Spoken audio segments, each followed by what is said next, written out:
सभी को नमस्कार।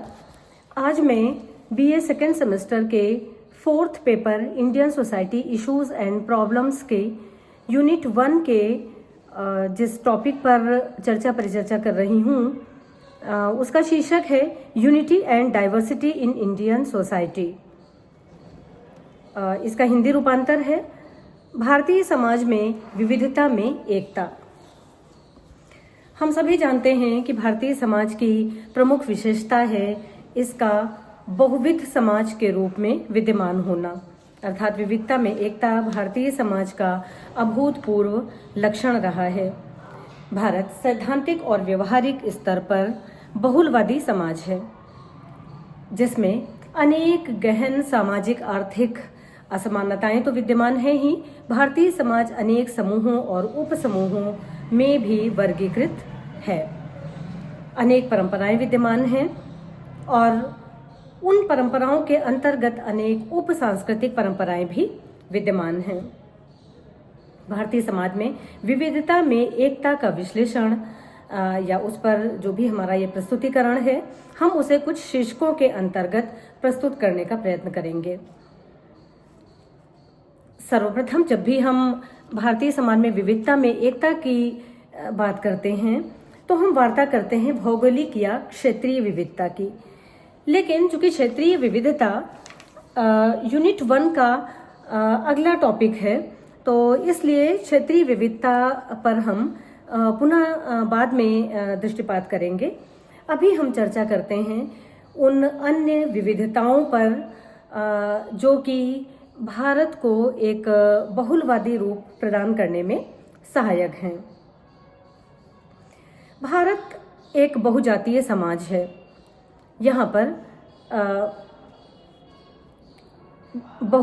अनेक जातियां विद्यमान हैं, अनेक प्रजातियां विद्यमान हैं, इसलिए इसे बहुप्रजातीय समाज भी कहा जा सकता है। अनेक धर्मावलंबी निवास करते हैं, अनेक सांस्कृतिक परंपराएं विद्यमान हैं, अनेक जनजातियां विद्यमान हैं। तो 1 बाय 1 हम एक एक बिंदु को उठाएंगे और यह विश्लेषण करने का प्रयत्न करेंगे कि कैसे ये भारतीय समाज की जो बहुलवादी समाज है उसकी विशेषताएं किस प्रकार विविध रूपी समाज के रूप में भारतीय समाज को एक पहचान दिलाती हैं और एक सांस्कृतिक समाज के रूप में निर्मित करती हैं। तो सबसे पहले हम प्रजातीय बहुलता पर फोकस करते हैं।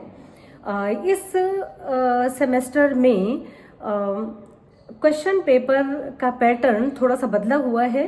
प्रथम सेमेस्टर में जहां एक और प्रश्न पत्र का स्वरूप डिस्क्रिप्टिव टाइप था, वहीं सेकेंड सेमेस्टर में मल्टीपल चॉइस वाले क्वेश्चंस आएंगे, बहुविकल्पीय पैटर्न वाले प्रश्न पत्र आएंगे। तो हम बहुत अधिक विश्लेषणात्मक तरीके से अपने व्याख्यान को न प्रस्तुत करके हम विशेष तथ्यों पर हम फोकस करेंगे और उन तथ्यों को हम इंगित करने का, उन्हें चिन्हित करने का प्रयास करेंगे जो कि परीक्षा में पूछे जाने वाले होंगे या संभावित प्रश्न होंगे। तो हम पहली विशेषता भारतीय समाज के में विविधता में एकता विषय पर जो हम सबसे पहले फोकस करेंगे वो है बहुप्रजातीयता। तो हम सभी जानते हैं कि भारतीय समाज अनेक एथनिक समूहों का समुच्चय है। बीएस गुहा ने अपनी पुस्तक racial elements in the population में भारत में 6 प्रकार के प्रजातीय तत्वों का उल्लेख किया है। निग्रिटो, प्रोटो ऑस्ट्रेलाइट, मंगोलाइट, भूमध्य सागरीय जिसे मेडिटेरेनियन कहा, पश्चिमी लघु शिरस्क जिसे वेस्टर्न ब्रेसिसिफल कहा और नॉर्डिक। बीएस गुहा का यह वर्गीकरण 1931 की जनगणना में किए गए मानव मितीय सर्वेक्षण पर आधारित था। हर्बर्ट रिजले ने भारत में 7 प्रकार के प्रजातीय तत्व स्पष्ट किए हैं। उनके अनुसार तुर्क ईरानी, इंडो आर्यन, सीथो द्रविड़ियन, आर्यो द्रविड़, मंगोलो द्रविड़, मंगोलाइट और द्रविड़, ये 7 प्रजातियां भारतीय समाज में विद्यमान हैं।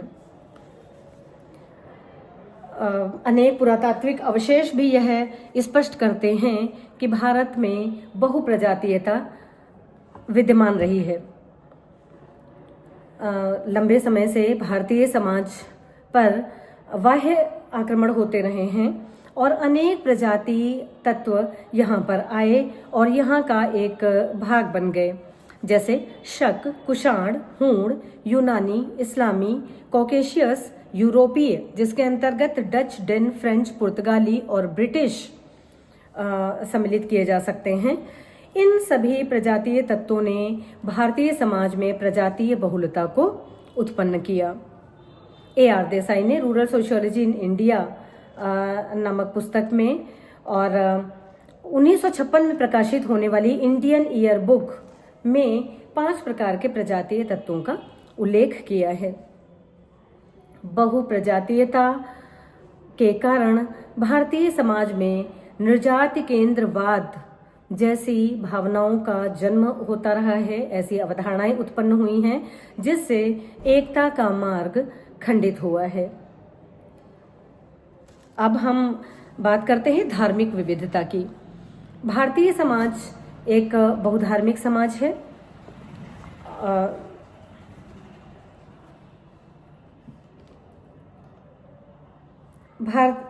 भारतीय समाज में अगर हम आंकड़ों पर फोकस करें तो ये पाते हैं कि भारत में सर्वप्रथम व्यवस्थित रूप से धर्म पर आधारित जनगणना वर्ष 2001 में संपन्न की गई।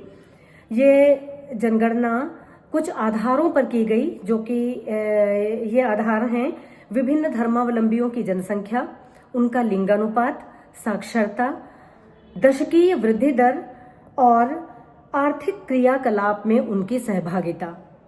इन आधारों के आधार पर या इन कुछ आधारों पर वर्ष 2001 में धार्मिक जनगणना की गई। दूसरी धार्मिक जनगणना या धर्म पर आधारित जनगणना वर्ष 2011 में संपन्न हुई और उससे संबंधित तथ्य 25 अगस्त 2015 को जारी किए गए। 2011 की इस जनगणना के अनुसार भारत में हिंदू धर्मावलंबी बहुसंख्यक हैं, जिनकी जनसंख्या कुल जनसंख्या की 79.8% है। मुस्लिम जनसंख्या कुल जनसंख्या की 14.12% है। ईसाई धर्मावलंबियों की संख्या 2.3% है। सिख कुल जनसंख्या का 1.7%, बौद्ध 0.07% और जैन मतावलंबी 0.4% हैं। स्पष्ट है कि धार्मिक बहुलवाद भारतीय समाज में गहन रूप से विद्यमान है। इन धर्मों में भी अनेक उपसमूह पाए जाते हैं, जैसे हिंदुओं में शैव, शाक्त और वैष्णव, मुसलमानों में शिया और सुन्नी, ईसाइयों में कैथोलिक और प्रोटेस्टेंट, बौद्ध धर्मावलंबियों में हीनयान और महायान और जैन धर्म में दिगंबर और श्वेतांबर। इस प्रकार से इन धार्मिक उपसमूहों ने और इन उपसमूहों के अंतर्गत भी अनेक प्रकार के संप्रदाय पाए जाते हैं, जिन्होंने मिलकर धार्मिक बहुलता को, धार्मिक बहुलवाद को जन्म दिया है। लेकिन संवैधानिक संरक्षण सभी धर्मों को प्रदान करके और धर्म और उपासना की स्वतंत्रता को प्रदान करके धार्मिक एकता को लाने का प्रावधान किया गया है। मौलिक अधिकारों के रूप में संविधान अनुच्छेद 25 से अनुच्छेद 28 तक धार्मिक स्वतंत्रता का अधिकार प्रदान करता है। इस प्रकार से धार्मिक बहुलता के पश्चात भी एकता स्थापित करने का प्रयत्न किया गया है। अब हम वार्ता करते हैं भाषाई विविधता की। भारत एक बहुभाषा भाषी देश है। अनेक समाजशास्त्रीय अध्ययनों द्वारा ये स्पष्ट हुआ है कि भारत में लगभग 544 भाषाएं हैं, जिनमें से 44 भाषाओं में लिपि पाई जाती है और शेष सभी बोलियां हैं। भारतीय संविधान की 8वीं अनुसूची में 22 भाषाएं सम्मिलित हैं। समय समय पर संविधान में संशोधन हुए हैं। सर्वप्रथम भारतीय संविधान में 14 भाषाएं सम्मिलित थीं। 21वें संविधान संशोधन अधिनियम 1967 द्वारा सिंधी भाषा को जोड़ा गया। 71वें संविधान संशोधन अधिनियम 1992 द्वारा कोंकणी, मणिपुरी और नेपाली भाषाएं सम्मिलित की गईं और 2003 में 92वें संविधान संशोधन अधिनियम के द्वारा 4 भाषाएं सम्मिलित की गईं, जो कि बोडो, डोगरी, मैथिली और संथाली भाषाएं थीं। और इस प्रकार से इन भाषाओं की कुल संख्या 22 हो गई। और वर्तमान समय में 40 अन्य भाषाओं को संविधान में और संविधान की 8वीं अनुसूची में सम्मिलित किए जाने की निरंतर मांग चल रही है। बहुभाषा भाषी होने के कारण भारतीय समाज में त्रिभाषा फार्मूला अपनाया गया है, जिसके अंतर्गत हिंदी, अंग्रेजी के साथ एक क्षेत्रीय भाषा को सम्मिलित किया गया है। सर्वाधिक विविधता में एकता का जो अवरोध रहा है वो भाषाई क्षेत्र में ही देखा गया कि अनेक भाषाएं विद्यमान थीं और दूसरा एक क्षेत्र विशेष के व्यक्ति दूसरे क्षेत्र की भाषा को अपनाने में एक मत नहीं थे।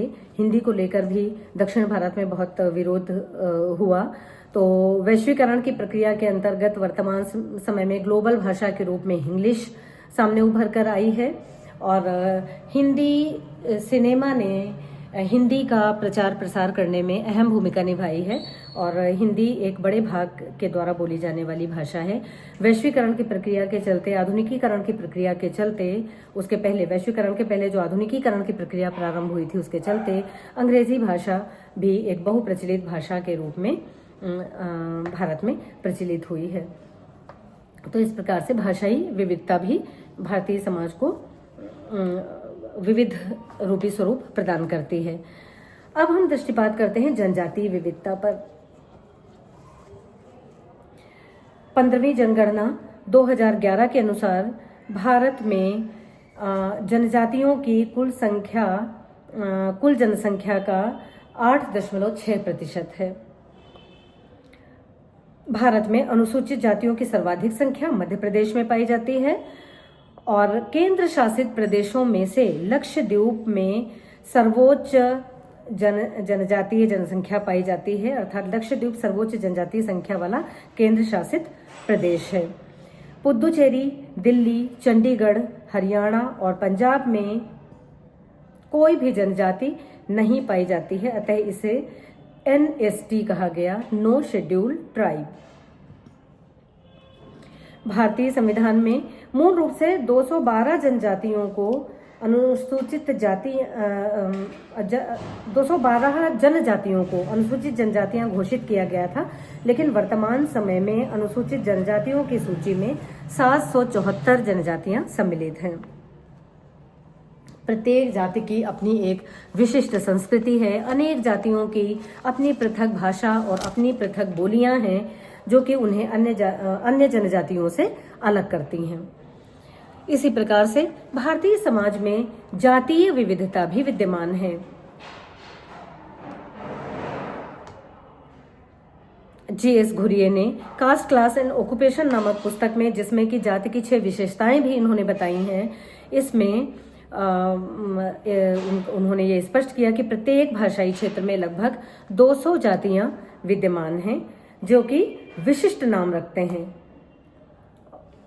और ये अनेक छोटी इकाइयों में भी विभक्त पाए गए हैं। ये जातियां संरचनात्मक विविधता को भारत में जन्म देती हैं। वर्ष 2011 की जनगणना अनुसार भारत में अनुसूचित जातियों की संख्या कुल जनसंख्या का 16.6% है और वर्तमान समय में 1108 जातियां सूचीबद्ध हैं।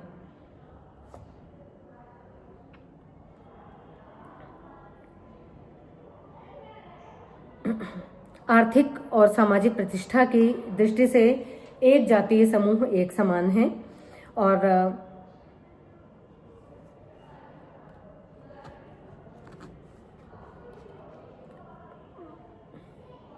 पिछड़े वर्ग से संबंधित जातियों की संख्या कुल जनसंख्या का लगभग 27% है।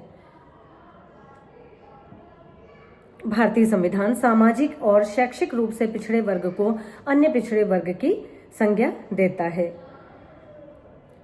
इस प्रकार से भारतीय समाज में जटिल जातीय विविधता विद्यमान है। इसीलिए प्रख्यात या प्रसिद्ध समाजशास्त्री लुई डूमो ने भारतीय समाज की संरचना को प्याज के छिलके के समान बताया है। उनका ये मानना है कि जिसमें ये जो जातियां हैं वे अनेक समूहों, फिर उसके अंदर उपसमूह और उसके अंदर उपसमूह के रूप में विभक्त हुई हैं, और जिससे कि जटिल और असमानतावादी सामाजिक संरचना का निर्माण हुआ है।